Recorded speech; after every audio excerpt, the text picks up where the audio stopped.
ነገ የካቲት 11 ያለፈው ወር ማለትም ጥር 11 የዕረፍት በዓላቸውን ከመድኃኔዓለም ከኢየሱስ ክርስቶስ የጥምቀት በዓል ጋር አብረን ያከበርንላቸው ታላቁ አባታችን በጸሎታቸው ያፈለቁት ጸበልና ከመቃብራቸው የሚወጣው የእምነት አፈር እኔ በጣም ይገርመኛል። የሰውንም ሆነ የእንስሳ ሕመምተኞችን ከተለያዩ በሽታና ደዌ እየፈወሱ የሚገኙት ለሥጋ ደዌ፣ ለእብጠት፣ ለቁስል፣ ለቆዳ በሽታ፣ ለለምጽ፣ ለካንሰር፣ ለኤችአይቪ፣ ለቡዳ አይን እንዲሁም ደግሞ ለአየር አጋንንት፣ ለሚጥል፣ ለሚያንቀጠቅጥ፣ ለሚያንፈራግጥ አጠቃላይ ምድር ላይ ላለ የሰይጣን ሥራ፣ ለሟርተኛ፣ ለመተተኛ፣ ለጠንቋይ፣ ለአስጠንቋይ በዚህ ክፉና ኃጢአት በበዛበት እምነት በጎደለበት ዘመን ለሕዝበ ክርስቲያኑ ፈዋሽ ሆነው ተቀምጠው ያሉ ታላቅ ቅዱስ በመጨረሻዋ የዕረፍት ቀናቸው መድኃኔዓለም ኢየሱስ ክርስቶስ መጥቶ ወዳጄ ሆይ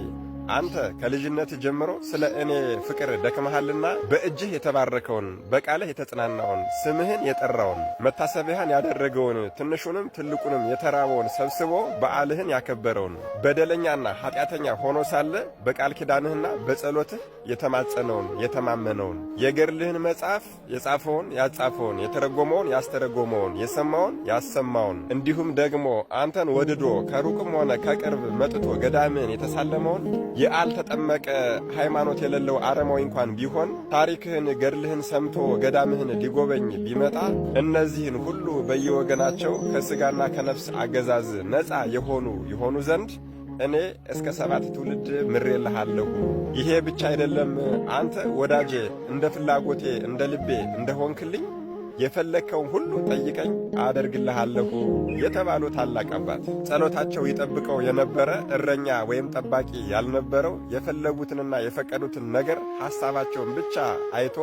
ይፈጽምላቸው የነበረ የማነ ብርሃን የሚባል አህያ የነበራቸው ሲሆን አንገቱ ላይ ቃጭል ወይም ደወል አስረው ወደ ገበሬው አውድማ ይልኩትና ማርያም ባርኪ በረከት ሰፍረው ሲጭኑት አህያውም ከገበሬዎች ሁሉ የሰበሰበውን የማርያም ባርኪ በረከት ወደ አባታችን መጥቶ ያስረክባል። አባታችን በፈለጉትም ሰዓት ራሱ አውቆ ይመጣ ነበረ። ይህ የማነ ብርሃን የተባለ አህያቸውም በአረፈ ጊዜ እንደ ሰው አልቅሰውና በአዲስ ጨርቅ ጠቅልለው ገንዘው ቀብረውታል። አህያቸው የማነ ብርሃን ከተቀበረበት ቦታ ላይም ታላቅ ጸበል ፈልቆ ብዙ ተአምራትን አድርጓል። ቀን ላይ ጸሎት እያደረጉ እያለም ነብር ሊበላት የሚያባረራት ሚዳቋ መጥታ ከእርሳቸው እግር ስር ተጠልላ ነብሩም ደርሶ ከደጅ ቆመና እየተቆጣ እየጎደፈረ ቆመ። ይህን ጊዜ አባታችን እርሷን ገድለህ ትበላ ዘንድ እግዚአብሔር አልፈቀደልህም፣ ምግብ አድርጎ አልሰጠህምና ከዚህ ሂድ ባሉት ጊዜ ነብሩም ቃላቸውን ሰምቶ አክብሮ ሂዷል። እኒህ ለሰው አይደለም ለእንስሳ የሚራሩ በ1534 ጥቅምት 19 ቀን ተወልደው ለ50 ዓመት ብቻቸውን በዓታቸውን ሳይለቁ በብሕትውና በመኖራቸው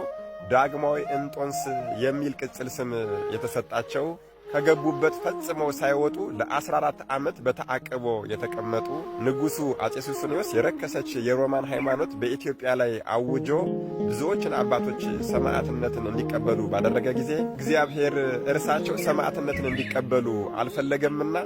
ለብዙዎቹ አባቶቻችንና እናቶቻችን መጠጊያ ሆነው ሲያጽናኑ የነበሩ በንጉሡ በአፄ ሱስንዮስም ፊት በድፍረት ቀርበው አንድ አካልና አንድ ባህሪ የሆነውን መለኮትና ትስብትን ለምን ከሁለት ትከፍለዋለህ ብለው ቢገስጹት ንጉሡን ፈርቶ ይህንን መነኩሴ ለምን ወደ እኔ ያመጣችሁት? በሉ አሁኑኑ ወደ በዓቱ መልሱት ብሎ አሽከሮቹን አዝዟቸዋል። እመቤታችንን ቅድስተ ቅዱሳን ቅድስት ድንግል ማርያምን በጣም ይወዷት ስለነበረ ውዳሴዋን ሲያደርሱ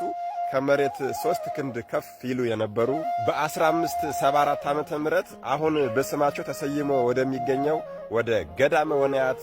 መንነው የገቡ ታላላቆቹ ቅዱሳን እና አቡነ በትረ ማርያም እና አቡነ ጽጌ ድንግል እናታችን እነ ቅድስት ወለተ ጴጥሮስና ሌሎቹም ዝናቸውን እየሰሙ ከያሉበት እየሄዱ ይጎበኟቸውና ከእርሳቸውም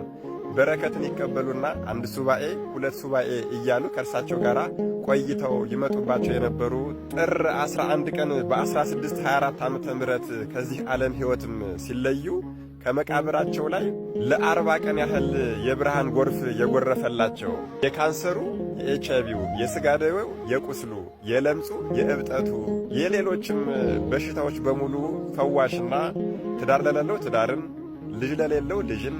ሥራ ለሌለው ሥራን፣ ሰላም ለሌለው ሰላምን የሚሰጡት ሙት አንሳው አባታችን አቡነ ሐራ ድንግል ነገ የካቲት 11 የወርሃዊ በዓላቸው ነው። መድኃኔ ዓለም ኢየሱስ ክርስቶስ ከእኒህ ስማቸውን በመጥራትና ገዳማቸውን በመሳለም ብቻ እስከ 7 ትውልድ ከሚያስምሩት አባታችን የዓለም ብርሃን አቡነ ሐራ ድንግል ረድኤት፣ በረከት፣ ቃል ኪዳን፣ ፍቅር፣ ምልጃ